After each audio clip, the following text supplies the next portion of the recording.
허순교의 뉴스 농장.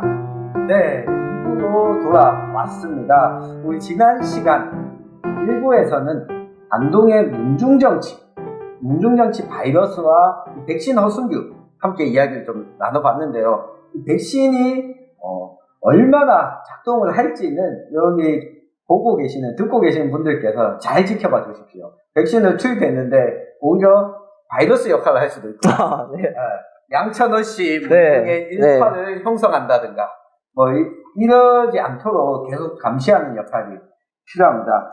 자, 2부에서는 우리 정치인들이 했던 말을 가지고 한번 씹고 뜯고 살펴보는 시간인데, 이번에는 주제를 이명박, 박근혜 두 전직 대통령 사면 이야기를 좀 해볼까 합니다. 이낙연 더불어민주당 당대표가 10년 들어서자마자 사면 건의를 대통령께 할 생각이 있다. 이 이야기를 꺼내면서 촉발이 됐죠.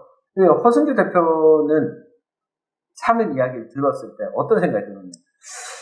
네, 너무 앞서 나갔다 생각이 들었습니다. 아, 왜?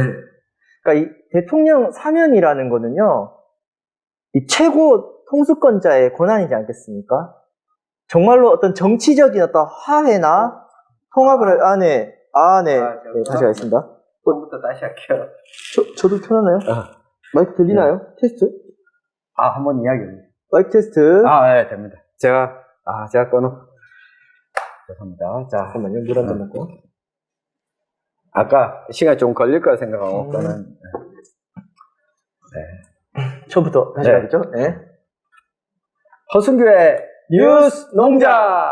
네, 2부로 돌아왔습니다. 1부에서는 안동의 문중정치 바이러스와 또 백신 허순교의 이야기를 들어봤는데요. 우리 허순교 대표가 백신으로 작용할지 아니면 또 다른 바이러스가 될지, 양천호 씨를 내세워서 하나의 안동 김씨와 권씨를 꺾는 성씨가 될지는 계속 감시를 좀 해봐야겠습니다.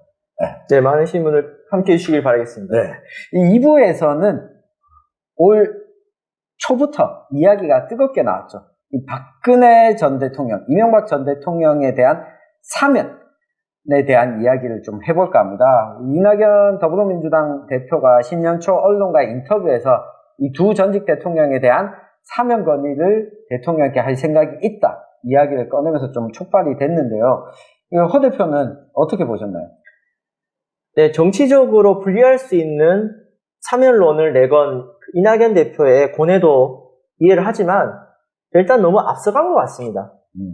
사면론을 너무 빨리 좀 조급하게 꺼낸 게 아닌가, 앞서간 부분이 있다고 생각이 듭니다. 이 사면, 사실 헌법상에 보면 대통령 사면권이 보장이 되어 있거든요. 그런데 우리가 정치적으로 봤을 때는, 법적으로도 박근혜 전 대통령에 대해서는 아직까지 확정 판결이 나지 않았잖아요. 네, 이번 달 14일에 판결이 나죠. 네. 그러니까 이게 나오고 나서 본격적으로 이야기될 수 있는 주제이고, 그리고 또 이명박 전 대통령은 사실 자범이잖아요.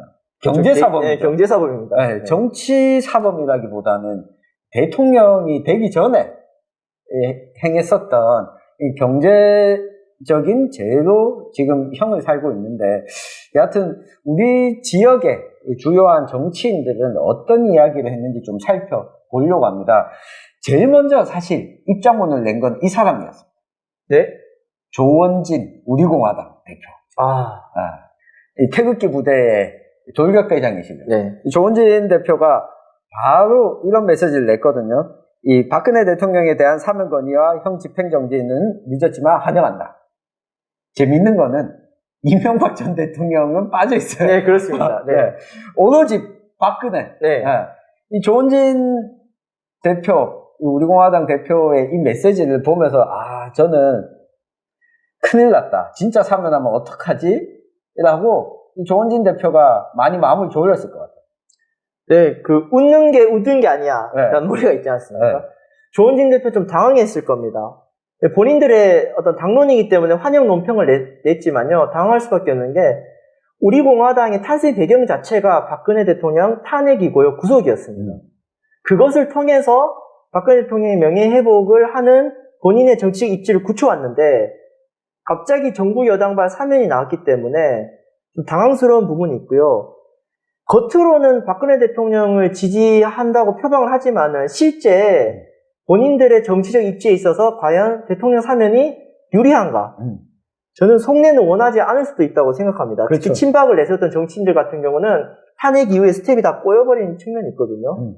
그래서 조원진 대표도 환영을 하지만 겉으로 속내는 복잡다단하지 않을까. 맞아요. 실제로 박근혜 전 대통령이 사면되면 조원진 대표는 정치 인생의 끝이에요. 그러니까 지향하는 목표도 그렇고 아마 나오게 되면 박근혜 전 대통령한테 찾아가서 각하 제가 왔습니다. 제가 지켜드리겠습니다. 그러면 저리 가 라고 해버리면 혼날 수도 있을 거예요. 잘하지 그랬냐고. 네. 그러고 나서 국민의힘의 원내대표죠. 주호영 원내대표가 또 지역구가 대구잖아요. 주호영 원내대표가 이런 입장을 냈습니다. 정략적이다. 사면을 정략적으로 활용하지 말라. 이렇게 발표를 했거든요. 네, 사실 사면론으로 남체해진 쪽은요, 이낙연 대표라기보다는 국민의힘입니다. 지금 국민의힘은 박근혜 대통령 탄핵 이후에 계속 탄핵의 강을 넘어서지 못하고 있거든요. 사실 그것 때문에 그 분당도 했었던 정당인데요. 김종인 대표가 중도층 확장을 목표로 해서 전직 대통령에 대한 사과를 한 지 얼마 되지 않았는데 지금 3인을 나온 거예요. 이걸 찬성하기도 반대하기도 애매한 입장이 놓여 있고요. 또 주호영 원내대표는 비박이었습니다. 네. 탄핵 당시에 탈당파였거든요. 유승민 의원과 함께. 그 주호영 원내대표 개인적 입장으로도 난처한 부분이 있고 또 원내 지도부로서 정치 전략이 있어서 좀 애매한 부분이 있다. 그래서 아마 이런 불편한 심기를 정략적으로 활용하지 마라 이렇게 드러낸 것 같고요. 사면론 자체에 대한 입장은 역시나 모호한 것 같습니다. 근데 우리 허 대표가 그 이야기를 했잖아요. 친박이 아닌 비박 그리고 탈당파. 이 대표적인 사람이 주호영 원내대표보다도 유승민 전 의원인데 유승민 전 의원이 이런 입장을 냈어요. 국민통합을 위해 두 사람의 사면은 필요한 일이다. 그리고 대한민국이 과거를 정리하고 미래로 나아가기 위해서는 사면을 해야 된다. 이 찬성하는 입장을 냈거든요. 유승민 전 의원은 왜 그런가 하면? 그러니까 유승민 전 의원 같은 경우는요, 지금 당내 보수층 내에서 지금 지지가 여전히 약합니다. 이 대구 경북에서 여전히 유승민은 배신자다라는 배신자. 좀 그런 프레임이 있습니다. 이 동네에서는 유승민은 배신자 그런 이미지가 있거든요. 안동에서도 그런 이미지가 있나요? 네, 기존의 국민의힘 지지층들은 확 마음을 내주긴 그래요. 저나 좀 젊은 층들 같은 경우는 보수 혁신, 소신 정치인이다 지지를 하는데 오래된 전통적인 국민의힘 지지층들한테는 그렇게 막 마음이 가지 않는 정치인입니다. 그래서 유승민 대표는 지금 대선 후보를 지금 가야 되는데 당내 경선조차 불투명한 상황에서 이런 통합 메시지, 본인이 어쨌든 대통령 탄핵에 함께 동참했지 않습니까? 그럼 본인의 정치적 업보도 있기 때문에 더 통합적 메시지를 지금 내는 것이 아닌가. 그러니까 배신자 프레임에서 좀 벗어나기 위해서 난 그렇죠. 배신자 아니야. 나는 이제 통합을 하겠다. 그리고 일단 다시 들어왔잖아요. 바른정당 나갔다가 안철수랑 손잡았다가 다시 이제 컴백했습니다. 그럼 다시 집도키에 대한 지지를 다시 소환해야 되기 때문에 이렇게 한 게 아닌가 싶습니다. 저는 개인적으로 유승민 의원과 이야기를 좀 나눠봤을 때 한결같았거든요. 박근혜 전 대통령에 대해서 감옥에 가둬놓는 것은 아니다. 마음이 아프다. 그러니까 대통령으로서 직무를 다 수행하지 못한, 헌법을 지키지 못한 것은 탄핵 당할 만하지만 감옥에 오랫동안 집어넣어야 되는 것은 아니다라는 입장을 지난 대선 때도 계속 견지해 왔었거든요. 그러니까 본인은 나름대로 일관된 입장을 내는데 주변의 정치적 해석들이 그렇죠. 그렇지 않은 이 상황이 어떻게 보면 유승민 의원의 지금 처한 위치를 좀 보여주는 게 아닌가. 여기도 치고 저기도 치고 어느 쪽에 지지도 받지 못하는 적극적 지지층이 없는 상태. 이게 좀 지속이 될 것 같다라고 이렇게 좀 생각이 듭니다. 그리고 우리 대구 경북 지역에서 가장 핫한 정치인 중에 한 명이죠. 홍준표 의원. 홍준표 의원이 이 민주당 내 핵심 지지층, 이낙연 대표의 지지층과 비슷한 입장을 냈어요. 박 전 대통령 사면은 보수 우파 분열을 노리는 사면이다. 네. 그러니까 여권에서는 노무현 전 대통령의 극단적 선택 배경에 이명박 전 대통령이 있었다고 보기 때문에 이명박 전 대통령 사면은 임기 전까지 불가능할 거다. 근데 박근혜 전 대통령 사면은 가능할 거다. 이렇게 본 거거든요. 그리고 보수 우파의 분열을 위해서 그런 거다. 어떻게 보시나요? 역시 홍준표 대표다운 발언인 것 같습니다. 네. 그 야권의 전략가, 스스로 전략가. 네. 황교안 대표 많이 비판했지 않습니까? 네. 전략이 없다고 했는데 본인의 전략적인 어떤 사고를 드러낸 것 같은데요. 역시나 사면론 자체에 대한 찬반 의견을 드러내지 않고 있습니다. 맞아요. 그리고 본인도 난처한 겁니다. 이 사면론에 대해서 어떻게 대응해야 될지. 네. 그래서 할 수 있는 거는 저들의 계략과 음모를 대응하는 걸로 넘어간 것 같고요. 그 이명박 대통령과 박근혜 대통령은 조금은 경우가 다르기 때문에 네. 뭐 여권에서 이런 배경이 있는지는 전 잘 모르겠어요. 어쨌든 두 사람에 대한 대응은 다를 수 있다는 거는 저는 공감합니다. 네. 자, 그리고 제가 좀 눈여겨봤던 게 사실 경북에서는 민주당 정치인이 없잖아요. 정치인은 있죠. 정치인 있습니다. 현역 국회의원이 없잖아요. 네. 그러다 보니까 특별하게 반응을 좀 내고 있지는 않아서 지역 차원에서 보면 그런데 그 김영권 전 민주당 의원이 전 비례대표 민주당 네. 국회의원이셨죠. 그렇죠. 지난해 총선에서는 구미시 을지역에 출마를 했었던 김영권 전 의원이 장문의 글을 페이스북에 써놨더라고요. 네. 그러니까 여당 대표가 전직 대통령 사면 이야기를 꺼냈을 때 왜 이렇게 지지자와 당원 입장에서 혼란스럽고 당혹스러웠을까? 이걸 좀 고민해봤다. 물으면서 결국은 그동안 정부 여당이 총선에서 압승한 이후에 이 통합적인 메시지를 낸 적이 없었다. 저는 공감이 갔던 것은 이런 부분이었어요. 그러면서 제시했던 게 180석을 가까이 얻었을 때, 얻고 나서 여당이 취해야 됐던 태도는, 이게 우리가 지지를 받아서 얻었다가 아니라 선거제도 덕분이었다. 그렇죠. 소선거구. 그렇다면 선거제 개혁에 나서겠다라는 메시지를 내거나, 다른 협치에 대한 메시지를 냈어야 되는데, 그거 안 하다가 지금 와서 지지율이 좀 떨어지니까 이런 메시지를 사면 이야기를 들고 나니 당황스러울 수밖에 없는 거다. 결국은 통합을 위한 자세, 정부와 여당이 좀 이게 필요하다. 약간은 민주당과 이 청와대의 행보에 대해서 조금은 비판하는 메시지로 읽었거든요. 허 대표님은 어떻게 보세요?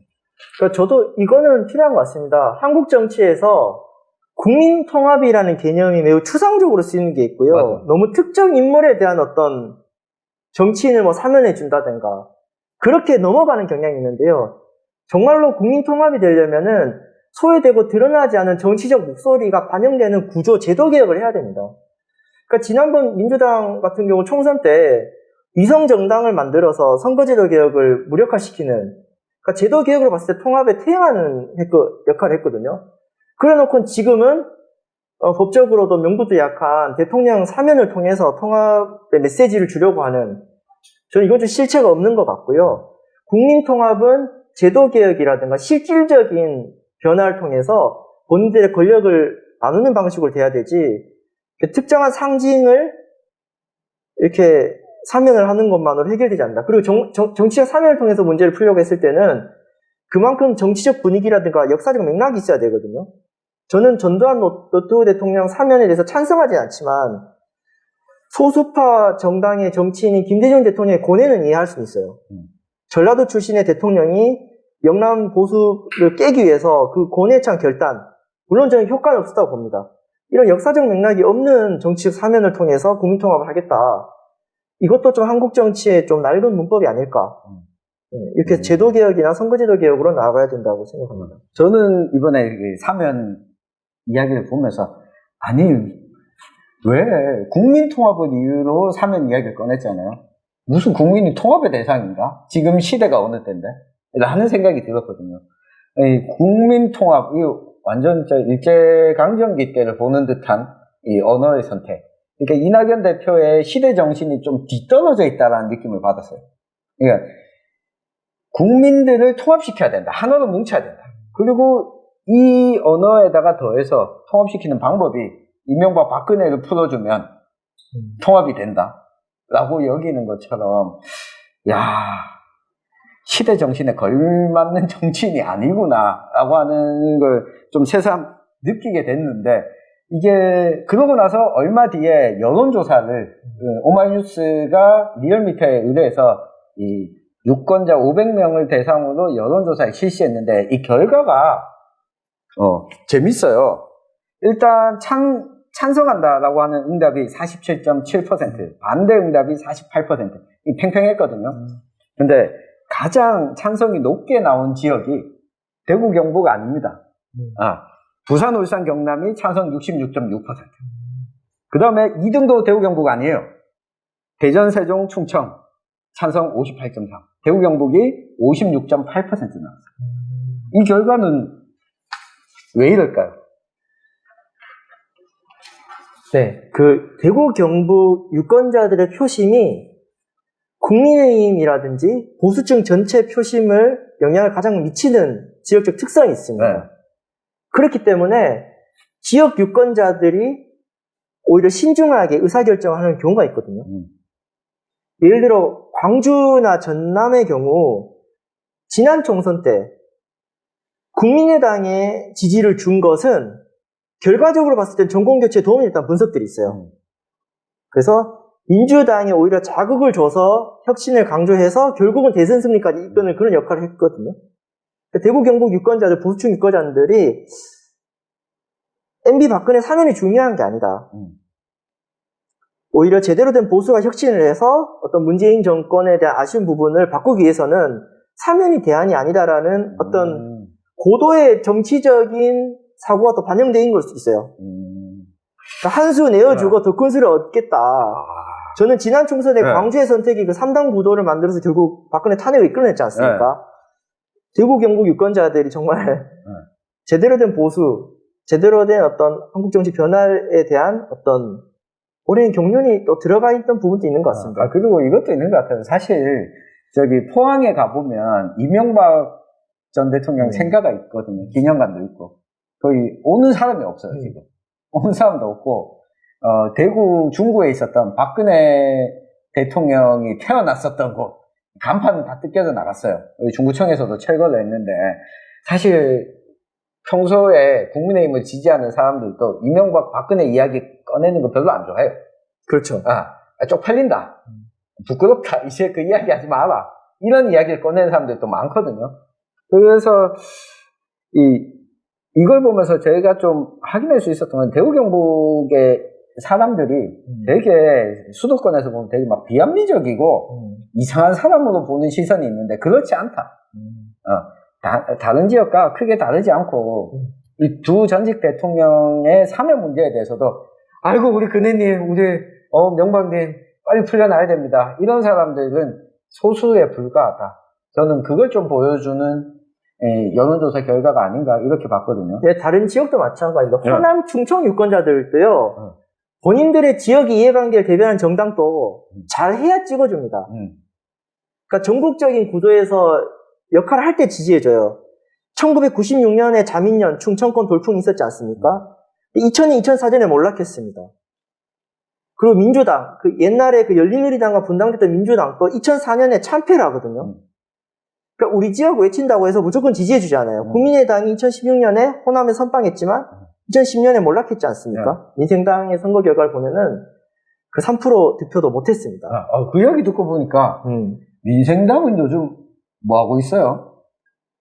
네이버에 검색해보시면 가끔 검색해보는데 뭔가 하고 있습니다. 그 손학규 대표 최근에 페이스북 시작을 했습니다.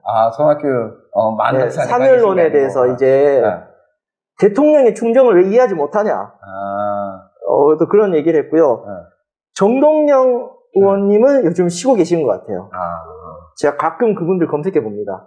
아니, 저는 가끔 이렇게, 저도 민생당이 요즘 뭐 하고 있나 검색해 보니까 비대위 체제더라고요. 네. 그리고 비대위원들도 뭐 이렇게 처음 보는 분들이 참신한 분들인 것 같아요. 나와서 맡고 있는데. 근데 민생당의 경북도의회에도 민생당 소속인 도의원이 있잖아요. 그게 2018년도 당시에 바른미래당으로 당선된 지방의 비례의원들. 네.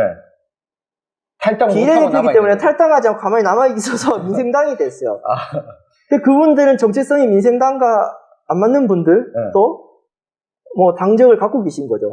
그분들은 당적을 그렇게 드러내지 않는 것 같습니다.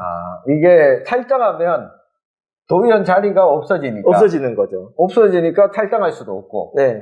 그렇다고, 당 활동을 하고 싶지도 않고. 네. 저 그분들 보면서 참, 한편은 불쌍하다는 생각도 들어요. 어디 자꾸 소개될 때는 민생당 소속. 그렇죠. 경북에도 이 안동 분이시죠. 박미경 도의원이. 민생당 소속이잖아요. 제가 알기로는 이 바른정당. 당시에. 보수 쪽에서 오셨죠. 오셨다가 민생당까지 가고 남아있는데, 일단은 민생당 이름을 달고 계신 분들 아직 있다는 게, 민생당 이야기 나오니까, 갑자기 궁금해졌어요. 그래서 여러분, 정당은요, 함부로 합치면 안 됩니다. 아. 연대하고 협력하면 돼요. 여러분, 친구랑 사이 좋다고 해서 갑자기 동거하고 막 결혼 도장 막 찍지 않지 않습니까? 그 정당 간에는 협력과 경쟁을 기본으로 하되, 집안 살림 합치는 걸 잘못했다가는 이렇게, 나중에 오더가도 못한다. 이것도 참고하시면 좋을 것 같습니다. 그러니까, 녹색당도 이 통합 논의가 있었던 걸로 들었는데. 녹색당은 2012년 창당에서 꿋꿋하게 이름을 바꾸지 않고, 이름 잠깐 바꿨잖아요. 녹색당 더하기. 그건 저희가 바꾼 게 아니라 정당법이 잘못됐기 때문에 저희가 해산된 적이 있는데요. 그 해산된 악법도 저희가 헌법소원에서 바꿔냈습니다. 녹색당은 녹색당으로 가고 있습니다. 네. 자, 그러면 오늘 마지막으로 이 이야기를 좀 해볼까 하는데요. 그러면 두 전직 대통령에 대한 사면 해야 된다, 말아야 된다? 지금은 아닌 것 같습니다. 지금은 아닌 것 같다. 그러면 언제? 일단은 박근혜 대통령 같은 경우는 형에 대한 어떤 결과가 일단 나와야 논의를 해야 되는 것 같고요. 저는 대통령 사면권, 특히나 이제 정치적인 문제가 아닌 이런 일반 범죄나 어떤 그런 명확한 범죄 사항에 대해서 사면권을 통해서 대통령이 이걸 풀어주는 것 자체에 대해서 우리가 한번 논의해볼 필요가 있다. 사면권 정치에 대해서 우리가 한번 다시 생각해볼 필요가 있다.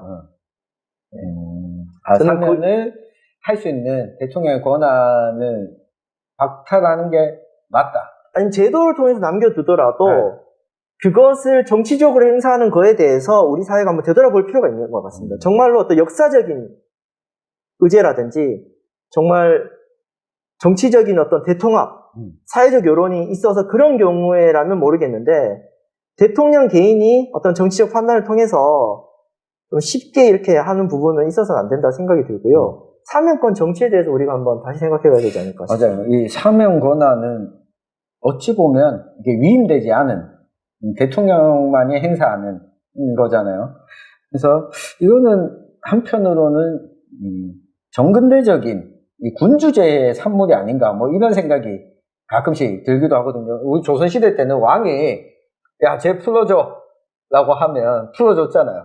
집어넣어 라고 하면 또 어떻게든 만들어서 집어넣고. 그러니까 이 사면에 대한 논의와 관해서 저는 이 생각이 들어요. 언제 사면하면 좋겠냐. 아무도 박근혜와 이명박 전직 대통령을 사면하더라도 정치권 여야 누구도 별 관심을 안 가질 때, 아무도 신경 쓰지 않을 때, 아이고 저 정도면 이제 나이도 많이 들었고 이제 뭐 됐다 그냥 보내줘라 그러고 그냥 지나갈 때, 그때가 아닌가. 그때 오기 전까지는 이걸 가지고 뭐 국민들한테 여론을 묻는다, 이것 자체가 이번 여론조사 결과에서도 나왔지만 되게 이 민감 문제잖아요. 그러니까 70%가 사면에 동의해줬다고 해서, 이제 여론조사 보니까 사면을 해주라는 의견이 많습니다. 그래서 사면권을 행사하는 것 또한 문제가 있지 않나. 물론 이런 측면이 있는 것 같아요. 이제 상권 분리 차원에서 선출된 권력이 어떤 사법적인 판단도 미숙할 수가 있지 않습니까? 사법적인 어떤 결과에 대한 부분을 선출된 권력이 그것을 정치적으로 풀어간다는 의미에서 삼권 제도 자체는 의인이 있을 것 같은데 정치인들에 대한 사면은 좀 더 정치적으로 풀어가야 되는 것 같고요. 이 부분은 뭐 대통령이 설령 권한을 행사하더라도 의회의 동의를 구하는 부분을 좀 추가를 한다든가, 이 부분들 우리 사회가 어떻게 제도나 문화를 만들어 가야 될 것인지는 좀 더 성숙한 정치 문화로 함께 고민해야 될 것 같습니다. 그러면 여기서 사면에 대한 이야기, 요구를 하고 있는 또 한 명의 정치인이 있잖아요. 이석기 전 의원. 아, 네. 사면 요구에 대해서는 어떻게 생각하세요? 이석기 의원 측에서는 당연히 사면 요구하는 게 정당하죠. 네. 본인들이 그 정당 예산 심판이라든가 이런 부분들은 사실 좀 논란이 될 여지가 많이 있습니다. 그래서 뭐 그거는 이석기 의원의 정당을 지금 계승하고 있는 진보당 입장에서는 정당의 요구를 할 수 있는 부분인 것 같고요. 서 대표님은? 저는 이 부분도 시간이 흐른다면은 저는 충분히 할 수 있는 부분이라 생각을 하고, 이석기 의원 진보당에 대한 우리 국민들이 느끼는 불신 부분과 이것을 사법적으로 심판하는 부분 좀 구분해야 된다고 생각을 해요. 저는 통진당 예산에 저는 반대했습니다. 헌법재판소가 심판하는 거를. 통진당에 대한 심판은 국민 여러분들이 투표를 통해서 정치적으로 심판하면 됩니다. 근데 정치적인 지지와 반대와 사법적인 그런 판단을 엮어버리니까 논란이 되는 건데요. 그럼 통진당을 지지하지 않는 국민들 입장에서도 사법적인 부분으로 이거를 넘기지 말고 정말로 문제가 되는 건 엄격하게 판단하면 되고요. 정치적 부분까지 사법부로 끌어당기는 건 저는 옳지 않다. 이것을 해소하는 차원에서 뭐 적절한 시기에 사면할 수 있다고 생각합니다. 근데 그 적절한 시기가 벌써 지금 옥살이를 한 지 6년이 지났잖아요. 그래서 야 이제 형기를 다 채워간다. 뭐 이런 이야기가 나오고 있잖아요. 저는 그러니까 이런 정치적인 사안에 대해서는 사면이 좀 필요하다. 지금 대통령이 좀 행사할 수 있다. 그리고 이게 국가보안법에 대한 입장을 어느 정도 한 발 진전시키는데 하나의 메시지로서 사면도 가능하지 않겠냐 이렇게 보이는데, 하여튼 그 진보당 쪽에서는 박근혜 이명박 사면 나오면서 왜 이석기 전 의원 사면 이야기는 안 하느냐 뭐 이런 또 이야기도 나오고 있어서 한번 제가 질문을 던져봤습니다. 자, 어쨌든 이 사면 이야기가 나오니까 지역 정치인들도 머릿속이 복잡한 것 같습니다. 자기가 이 이야기를 했을 때 어떤 이익을 취할 수 있는지, 그리고 왜 내가 곤란해지는지, 이 부분 머리 아픈 것 같은데요. 마지막으로 이 이야기, 사면 이야기가 나왔을 때 가장 득을 본 정치인과 실을 잃은 정치인, 이런 것이 많은 정치인이 있다면? 네. 일단 한 명씩 꼽자면. 아무래도 가장 잃은 사람은 이낙연 대표입니다. 이낙연 대표가 뭐 어떤 의도였든 뭐 대통령을 걱정하는 마음이었든 간에 지금 당내 경선 구도에서 득될 거 없는 선택을 했습니다. 아니, 이낙연 대표가 정치적으로 시기를 보려면은요, 문재인 대통령이 사면 언급을 해줘야 됩니다. 근데 지금 그럴지 잘 모르겠어요. 그게 된다면은 모르겠는데, 그렇지 않은 상황에서 이거는 이낙연 대표 당내 경선 기간 내내 이거는 논란이 되고 본인에게 득볼 건 없다. 라고 생각이 듭니다. 가장 이득 본 정치인? 두 명을 꼽을 수 있습니다. 문재인 대통령과 이재명 지사입니다. 이유가? 문재인 대통령은요, 여론을 한번 들여다볼 수 있었다. 이낙연 대표를 통해서. 문재인 대통령 개인의 입장에서는 본인이 집권하고 나서 전직 대통령 2명이 어쨌든 감옥에 간 거잖아요. 문재인 대통령이 보냈다고 할 수 없지만은 현직 대통령으로서 가지는 막대한 정치적 무게가 있을 겁니다. 문 대통령은 사면 한번 고민했을 것 같아요. 근데 그것을 국민들의 의중을 궁금하지 않아 물어볼 수 없는 위치에서 이낙연 대표를 통해서 여론을 조금 볼 수 있었기 때문에 뭐 본인은 어쨌든 잃을 건 없었던 것 같고요. 이재명 지사는 경쟁자의 분리는 당연히 자기한테 유리하겠죠. 경쟁자의 추락. 네, 그리고 이재명 지사는 이 사면 질문에 대해서 답변을 피해갔습니다. 맞아요. JTBC 신년 토론에서 법적으로 문제 있지만 정치적으로는 물음표. 대통령이 부담을 주는 일이기 때문에 자기는 발언하지 않겠다. 대통령에 부담 주기 싫다. 네. 근데 그게 대통령에 부담 주기 싫은 게 아니라 자기가 부담을 갖기 싫다. 그렇죠. 꽃놀이패로 넘어간 겁니다. 그래서 이재명 지사도 그게 잃을 것 없다. 득을 취한 게 아닌가. 그렇게 생각합니다. 저는 제일 이득 본 사람은 더불어민주당의 박용진 의원인 것 같아요. 네. 그러니까 이낙연, 이재명의 식상화. 네. 이낙연, 이재명으로는 우리가 다음 대선에서 이길 수 있을까? 라고 고민했던 사람들한테 새로운 선택지를 하나 준 게 아닌가. 새로운 선택지로서 좀 주목받을 수 있는 계기가 된 것 아닌가. 이렇게 좀 생각이 들고, 가장 잃은 게 많은 정치인은 김종인 비대위원장. 네. 김종인 비대위원장, 이낙연 대표도 좀 잃은 것이 있었지만, 김종인 비대위원장이 그러면서 되게 애매모호한 위치에 놓여지게 됐어요. 개혁적인 목소리, 방향으로 가려고 하는 걸, 지금 타이밍에서 또 이렇게 가게 되면, 저쪽에서 여당에서 사면 하자는데 왜 비대위원장이 아무것도 안 하냐, 뭐 이런 이야기가 나올 수도 있고, 그리고 12월 초에 사과를 하지 않았습니까? 사과문을 발표했는데, 어떻게 보면 그러고 한 2주 뒤에 이러한 내용이 나오게 되면서 본인의 사과가 되게 좀 무색해지는 뭐 이런 생각이 들었습니다. 앞으로 올해 재보궐선거와 또 내년 대선 지방선거가 있기 때문에 올 한 해 계속 이야기가 나올 것 같은데, 저는 뭐 그 안에 계시는 게 제일 안전할 것 같아요. 네. 저는 3일 농가는 조금 떨어진 얘기일 수 있지만, 박용진 의원 말씀하셨는데요. 제가 연말에 박용진 의원이 최근에 언론에 인터뷰한 내용을 보면서 이재명, 이낙연 구도 외에 또 다른 역동적인 민주당 대선 구도를 만들어갈 수 있는 정치인의 비전을 저는 좀 느꼈거든요. 그래서 뭐 3일론을 넘어서 앞으로 박용진 의원의 당내 행보도 저도 좀 관심 있게 지켜보고 있는데요. 그것도 나중에 뉴스민에서 함께 다뤄봐도 좋을 것 같습니다. 녹색당은 참 대선 후보를 내나요? 저희는 지금 당대표 선거랑 당무위원 선거를 진행 중이고요. 새로운 지도부가 선출되면은 또 그 논의를 함께 할 수 있을 것 같습니다.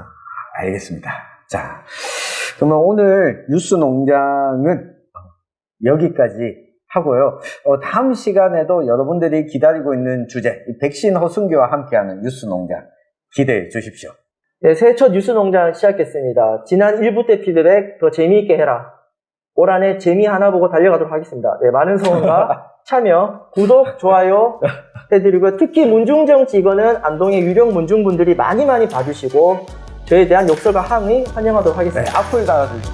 네, 무플보다 악플이 낫다. 네, 환영합니다. 다음 시간에 만나요. 네, 감사합니다.